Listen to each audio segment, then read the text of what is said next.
Hey, kia ora everybody, welcome back. Just a bit of an update and a response to a few questions. Just got done with some training, so I'll probably either put that at the beginning of this or at the end, either way. Good old Wellington weather is coming back to normal. A bit of rain and stuff outside and fairly grey today in Wellington, but still beautiful, and another opportunity to try to have a positive impact as best I can or as best we can. So in this quick update, a few things. Had a bunch of requests to, if I could do a bit of a post or a video about PTSD. I'll probably do some other stuff later, but just wanted to give a quick update. There is an incredible gentleman by the name of Mr Dion Jensen. For anybody that doesn't know of him, look him up, The Lion Academy. He's written an awesome book about the good news about PTSD. He's not a sponsor of this channel. He's just a really good human being, former Defence Force member, former police officer, worked private security, done a whole bunch of incredible things, helps a heck of a lot of people. So the good news about PTSD, check him out, Mr. Dion Jensen, Lion Academy. So that's the first piece on there. The other part that goes along with it is obviously the benefits of exercise and nutrition and recovery. Now, I'm not the best person to ask about nutrition, to be fair. I've got a sweet tooth, as I've mentioned in another video, and people that know me reasonably well know that I eat whatever I want, which is usually sweet things, and yeah, and that's probably part of the reason why I have to train so often. So nutrition wise, I'm no expert on that, but I do generally try to eat as well as I can for the most part when I'm at home. But my eating regime, for want of a better term, is I do a lot of intermittent fasting. That's pretty much likely why I don't balloon out. Intermittent fasting works well for me. I usually have an eating window anywhere from between 2 or 3 o'clock in the afternoon through till maybe 7 or 8, sometimes 9 at night. And yeah, pretty much I'm fasting the rest of that time, drinking plenty of water for the most part. But yeah, I'm no expert on nutrition. The other pieces though around resting, again, yeah, I try to get as much rest as I can where I can. Not always possible, but that's just the same for everybody. And then surrounding myself as much as I can with positive people.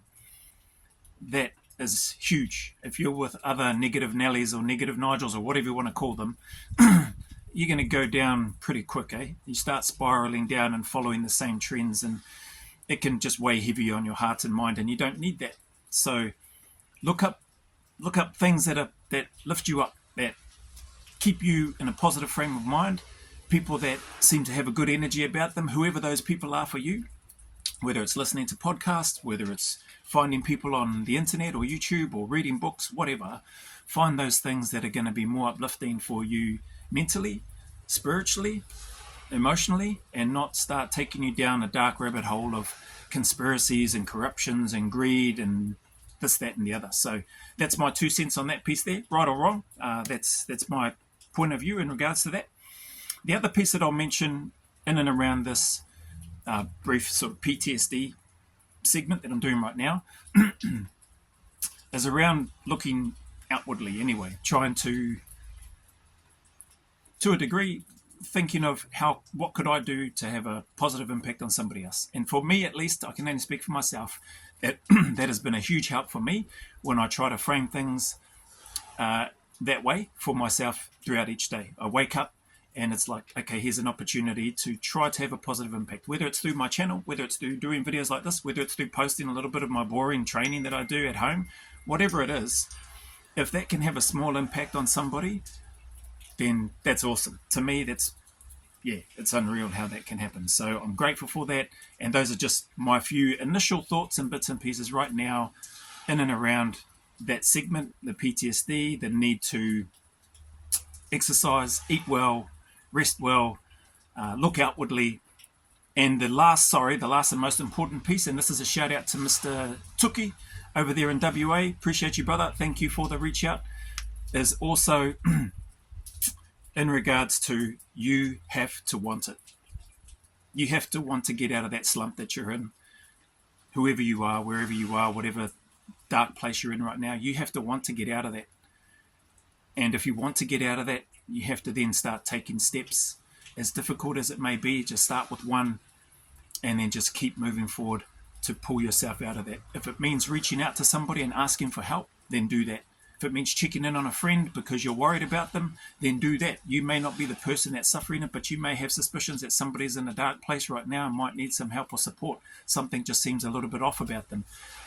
There's lots that we can do externally to try to reach out to people. You could create a YouTube channel, get really uncomfortable, feel really awkward, and just do the best you can. Just be you on camera and share your part of your story or your journey in the hopes of helping somebody else, if that's what you're wanting to do. That's not for everybody.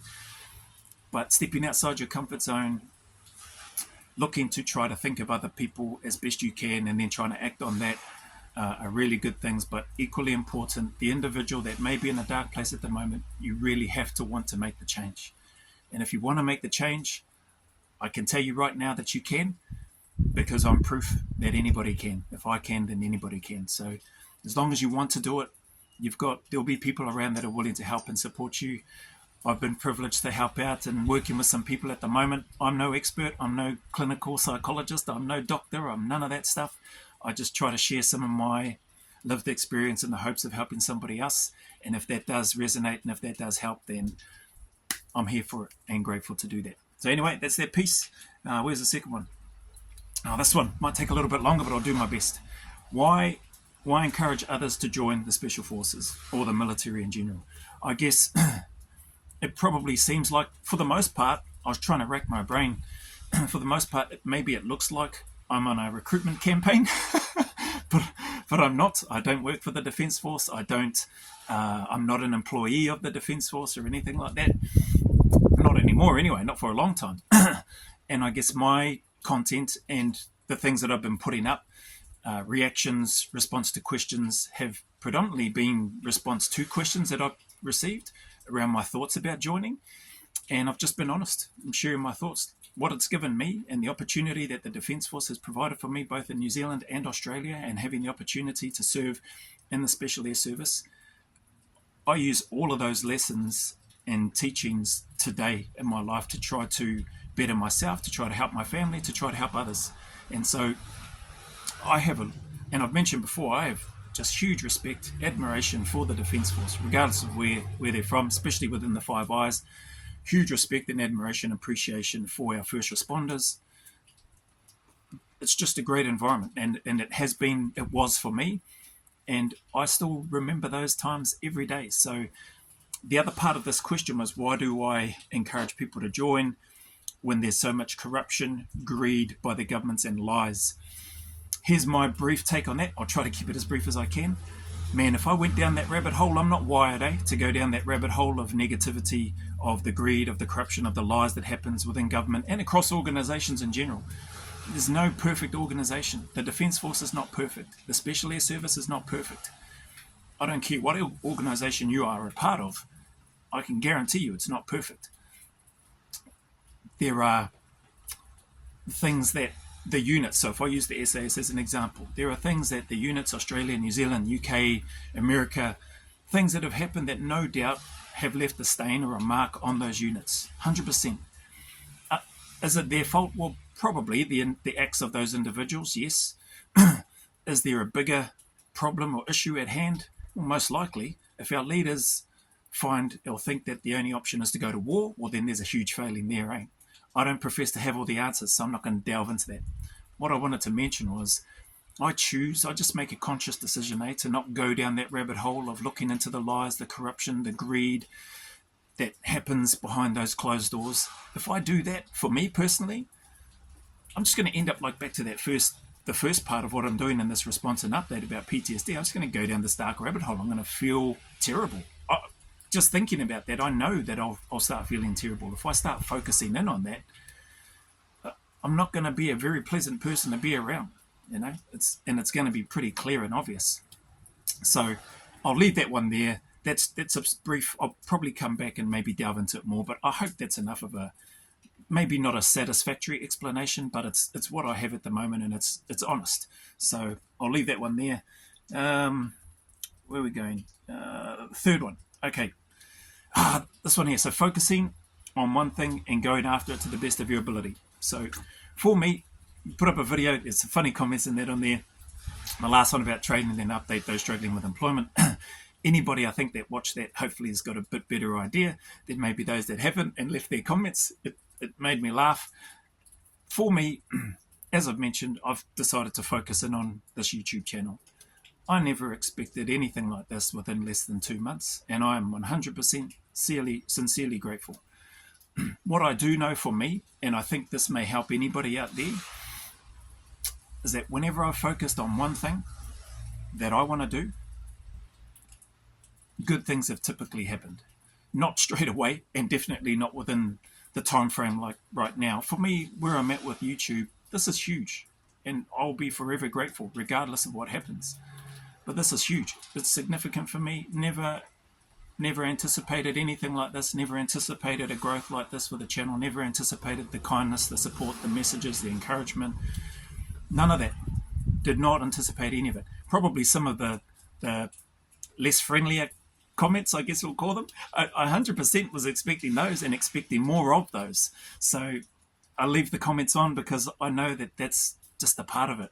A lot of them make me laugh. A lot of them I can't be bothered replying to. I smile and then I just move on. Because why waste my time? Sort of back to the other question again. Why waste my time on delving on that? There's some that put across their thoughts very, very respectfully and genuinely, and at least that's how it comes through to me. And so when they've done that, I've looked to really try to respectfully take the time and offer my reply back to them. But if it still doesn't meet their satisfaction and they're still not happy with it, that's okay to pie, no problem. So focusing on one thing would be my recommendation. Anybody out there that's struggling, anybody out there that's wanting to do something, understand that like me, you're going to suck for ages like I do right now. I still suck at this thing.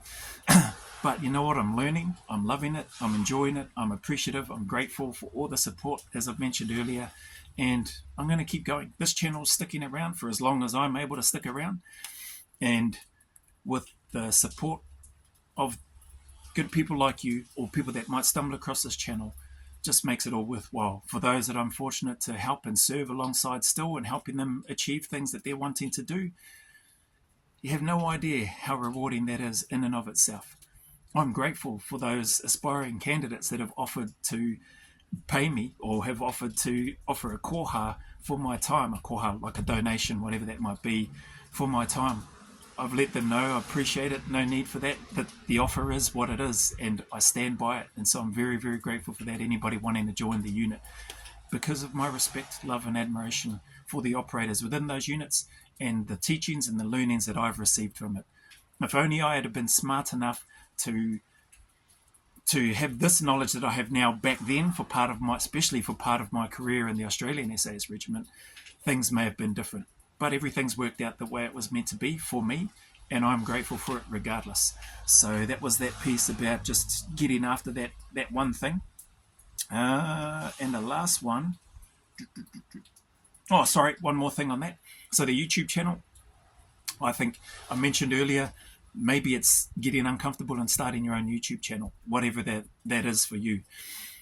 I think for me, and just my 2 cents for anybody that may be thinking about it, I suppose as long as your intentions are genuine, honest for what you want to do, then 100% go for it. Starting a YouTube channel is not for everybody, and I get it, 100%.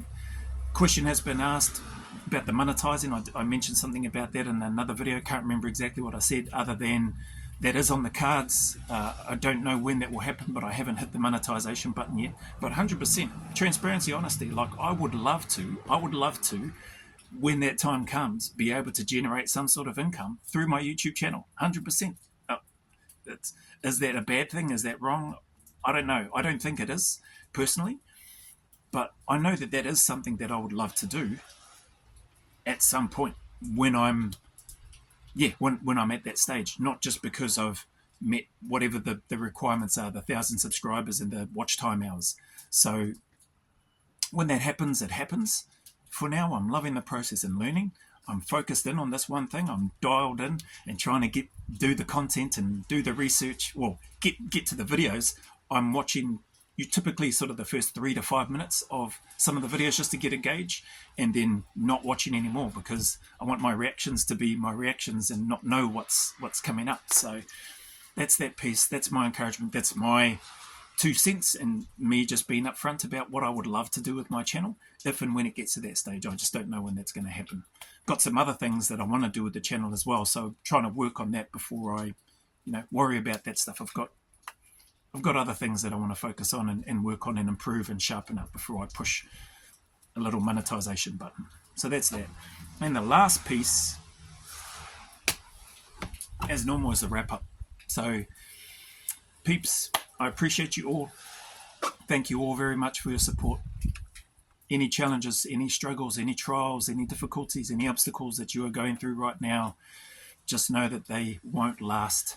There are better days ahead. The sun will shine again. There is a light at the end of the tunnel. And just keep turning up, keep staying in the fight, go always a little further, just keep putting one foot in front of the other.